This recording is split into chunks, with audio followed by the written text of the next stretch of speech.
This video was made for purely entertaining purposes. It's not political, and it may not even be completely historically correct. Please do not take it very seriously. Thank you. The universe. It all started with a big bang. Wait a minute. This isn't right. Here we are. Latvia's history. You might think that our history begins after the Soviet Union, but you'd be wrong. Long before modern borders, the territory of Latvia was home to Baltic tribes, the Leaves, Latgalians, Salonians, and Semigalians. These people lived in small communities, practicing agriculture and fishing. However, in 1201, everything changed. German crusaders, led by Bishop Albert, arrived to Christianize the region. They founded Riga, which would become Latvia's capital, and established the Livonian Confederation. For the next several centuries, foreign powers like the Germans, the Polish-Lithuanian Commonwealth, the Swedish Kingdom, and the Russian Empire would fight for control of this strategic Baltic territory.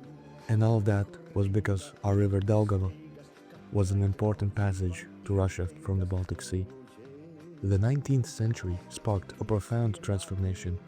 Despite being under Russian imperial control, Latvians began to develop a strong national consciousness.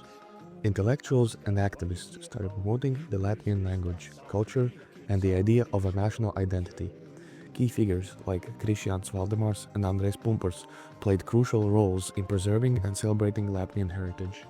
The First World War proved to be a turning point. As the Russian Empire collapsed and Germany was defeated, Latvians seized their moment.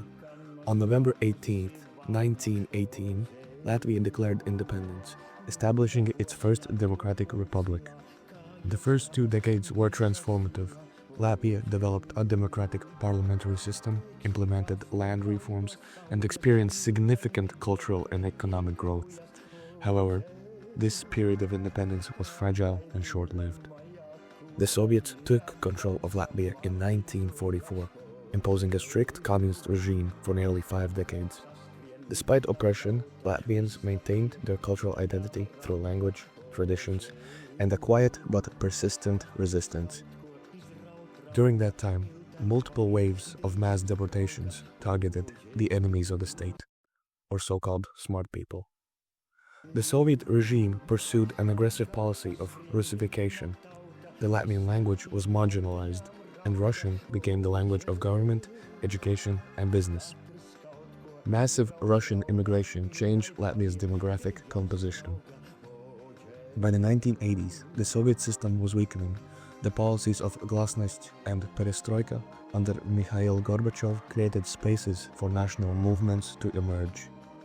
Latvian intellectuals and activists began to openly challenge Soviet rule by organizing mass demonstrations and reviving national symbols that had been suppressed for decades.